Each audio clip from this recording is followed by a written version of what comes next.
Good afternoon from Esporles. Actually, I take that back. I hate to say it, but it's actually not a very good afternoon. And I'll tell you why.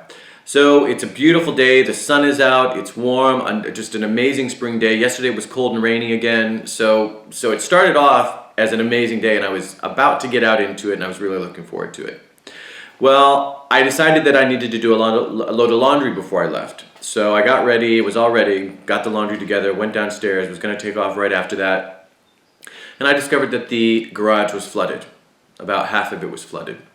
And this is the second flood that I've had in a week. The last one was exactly a week ago today. As luck would have it, it's not just any flood, it's the septic tank, or not the septic tank, but the pipe that runs out to the septic box or septic area, whatever it is. So for the second time in a week, I just spent, I'm trying to think how many, at least 2 hours, maybe 3 hours, mopping up really unpleasant stuff in a house that's not even mine. So, like I said, it's not the best of days. The other thing that's happened that's been a major inconvenience and was completely unexpected was a week or two ago, maybe 2 weeks now, my computer died. And that's the reason I haven't done any of these video blog post entries for a week or two.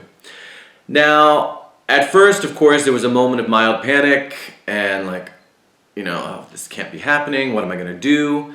But then there was actually some relief, which I'm almost embarrassed to admit, but I think I was really just to a point where I was ready to take a break. And I know that might sound silly because I'm in Spain, I'm in this beautiful place. It might seem as if I'm on vacation, and during the day when I'm having some of these adventures and going to some of these beautiful places, that is of course what it feels like, but I've also been working really, really hard. Since the book was essentially done, I just decided to go with it. There's not an iTunes store here on the island. I looked around online for people who might be able to fix it. I wasn't really sold on anybody. And so, like I said, I just decided to go with it. So what does that mean? Well, I ended up with my friend's car again. Again, just as though I hit the lottery, super excited, really, really fortunate. So during the day, I've just been all over the island. And it has been absolutely just fantastic. But what about the night? What am I going to do in the nighttime? That was one of my biggest concerns. It was one thing to get to the house and not have Wi-Fi, which I knew about ahead of time. It's another thing altogether, all of a sudden, not to even have a computer. So I can't work on my novel, I can't work on my short stories, I can't edit my videos. Those are all the things I was spending most of my time on. I can't watch TV, I don't have music because my computer had all my music. I had an ebook I was reading that I can't read because, again, the computers, everything's centered around the computer, and all of a sudden I have no distraction. I have no entertainment. I have no stimulus other than what's going on in the silence and in this stillness of this house every night. So what I've been doing is I've been staring at the fire a lot. I've been doing a lot of journaling. I've been doing a lot more meditating than I probably would have done otherwise. And I bought a book, a physical book. They still exist apparently. And that's offered me some entertainment and some distraction. But in the bigger picture, what I've realized is not having the constant distraction, not having all the projects, not having the pressure that I put on myself to be working, to be producing, to be doing something.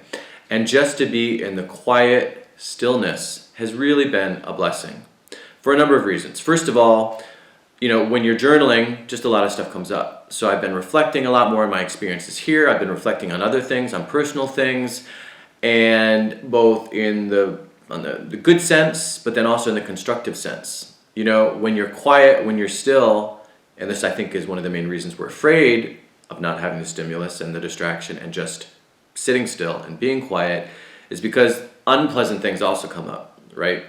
Problems, any number of things that we don't want to think about, that we've repressed because they're uncomfortable or they're painful or they're frightening, whatever they are.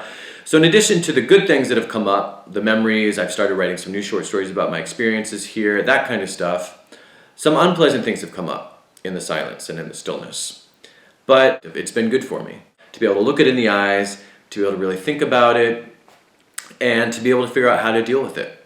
Whether that's just journaling and getting it out, or whether, whatever it is, or coming up with a plan, if it's something bigger, that there are actions that need to be taken, whatever it is, it's been good to think all through that stuff and have that stuff come up.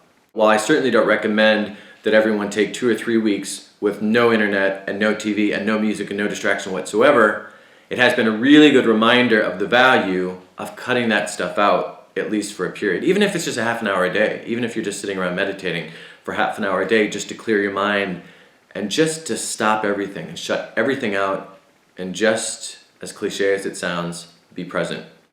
Other than that, not a lot to report. I do have a French friend who's probably going to come for my last weekend here, which I'm really excited about. If that works out, it'll be fun to be able to share some of what I've seen and done here with somebody else, live and in person. And other than that, just getting ready to wrap up my time here. I just have one more week, and I guess I need to start thinking about what's next, which I haven't really done yet. As for what I'm going to do right now, I'm finally going to get out into this beautiful spring day, 3 or maybe 4 hours later than initially planned.